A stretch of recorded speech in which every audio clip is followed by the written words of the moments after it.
So, we're going to be having a look today at evolution. Now, this is just a short introduction because you have had other work to do today. Now, our learning intention today is we will be exploring the basic information you need to know about the theory of evolution. The starter task we're going to be having a look at today, and I would like you to complete in a Google document file so I can give you information on the assignment on Google Classroom. So you will have your previous Google Doc. Please make a new one, and then that way it keeps your work separate if you need it for revision. Okay, so write down everything you know about evolution at the moment. Pause the video and come back to me in 5 minutes.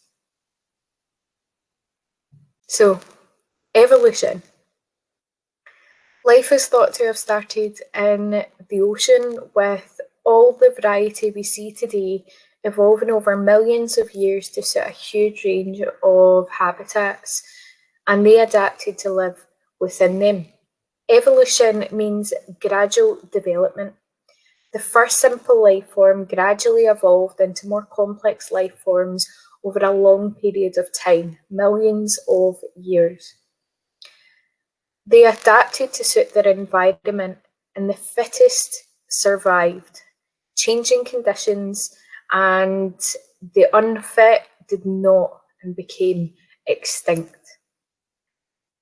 I would like you to watch this video next and take some notes as you watch it. It is approximately 7 minutes long.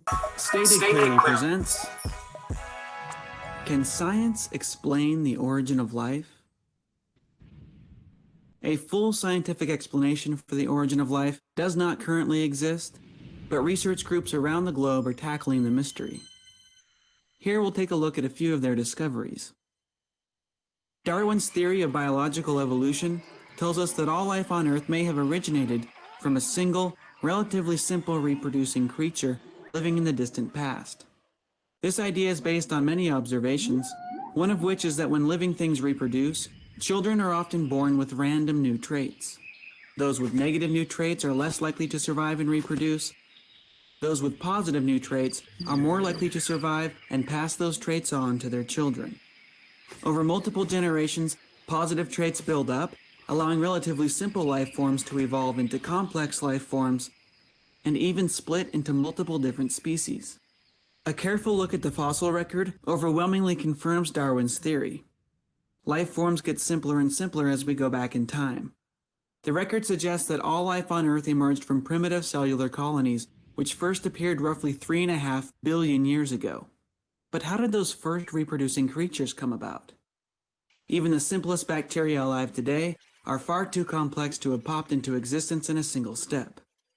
Furthermore, the first reproducing creature could not have developed through biological evolution because biological evolution requires reproduction in order to work. The origin of life needs its own explanation. The most promising idea right now, the one which is consistently leading scientists to new discoveries, is the idea that life emerged from chemistry. Chemistry is the study of matter, particularly how atoms interact and combine to form molecules, and how those molecules interact and combine to form larger systems and structures. Everything is made of chemicals. The air we breathe, the ground we walk on, the shoes on our feet, even the feet inside our shoes. That said, the chemistry of life is special in two very important ways. First, the chemistry of life is organized into metabolic pathways. If you look at the cells of any living thing, even a plant which you wouldn't normally think of as being very lively, you discover a world of activity. Chemical reactions occur in continuous orderly paths, each reaction sparking the next. Scientists call these strange reactions metabolic pathways. The second oddity of life's chemistry is that living cells are made of special molecules. Building blocks like amino acids and sugars, which we once thought could not be found outside of life. These building blocks combine to form highly complex and orderly structures like genes, proteins, and cell membranes. In the past, scientists had no idea what powered the strange activities of life and produced its unique chemicals. They concluded that life must be fueled by a mysterious energy they called the vital force. In 1828, a chemist by the name of Frederick Wöhler accidentally produced urea in his lab. Urea is one of the main components of urine, one of many chemicals that the scientists of his time thought could only be produced by the vital force acting inside of a living creature. The artificial production of urea suggested that life might not be powered by a mysterious force, but instead is powered by normal chemical reactions which could be studied and understood. Since that time, numerous molecules and cellular activities have been recreated in the lab, clearly demonstrating that life is powered by normal chemical reactions and suggesting that life may have emerged from non-living chemistry. Researchers have recently discovered that many of the building blocks of life, amino acids and sugars, exist inside of meteorites, rocks which have fallen to the Earth from outer space. This tells us that these special molecules are being produced spontaneously all throughout our solar system and may have been common on the ancient Earth. We've also discovered a process now referred to as chemical evolution. When simple molecules are left alone with an energy source, they interact with one another, often forming larger, more complex molecules as time goes on.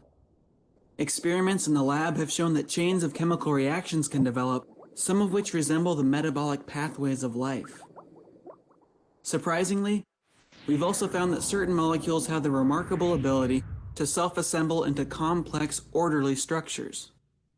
Some self-assemble into hollow spheres, almost identical to the membranes of modern living cells. Others self-assemble into long columns, remarkably similar to the strands of DNA found in life. Scientists still have many questions to answer about life's origins.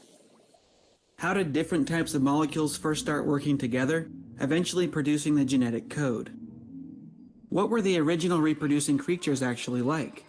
Were they similar to the cells we have today, or were they something much simpler? And finally, possibly the most interesting question of all, how likely is it that life has formed or is forming in other regions of our galaxy?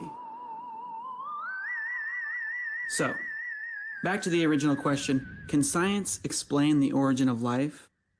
Science has not explained the origin of life in full detail, but researchers are building a theory intended to one day describe, start to finish, how basic chemistry can give rise to living cells. I'm John Perry, and that's the origin of life, as we understand it so far, stated clearly.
Hi everyone. So we should all have some notes on both of those videos. This is going to be part of your describe questions when it comes to your knowledge higher as well, and this is going to help.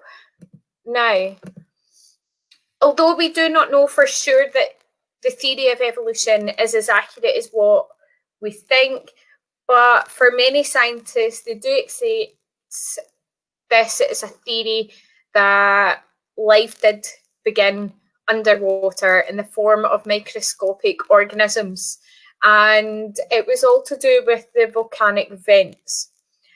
Eventually, after millions of years, these basic life forms evolved into underwater creatures, and some of which decided to go on dry land. During the millions of years that the dinosaurs reigned, our common ancestor that they think at that point was like a small shrew, and they survived the extinction of the dinosaurs. Many millions of years later, these types of mammals started to adapt to different surroundings, creating different traits, resulting in many species, one of which was ourselves, the Homo sapiens.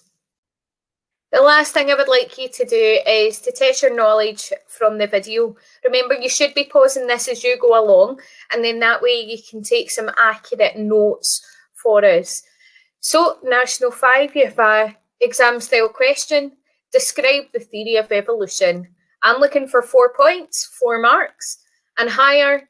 Provide 3 higher knowledge KU marks on the theory of evolution. So that's 3 points of what we've looked at today. And question number 2, compare this view of how life began with the Christian viewpoint. I would like you to have 4 points here. 2 being from a literalist to a scientific, and 2 being liberal to a scientific. Okay. Send your stuff on Google Classroom, and I hope you have a great week. I will see you soon.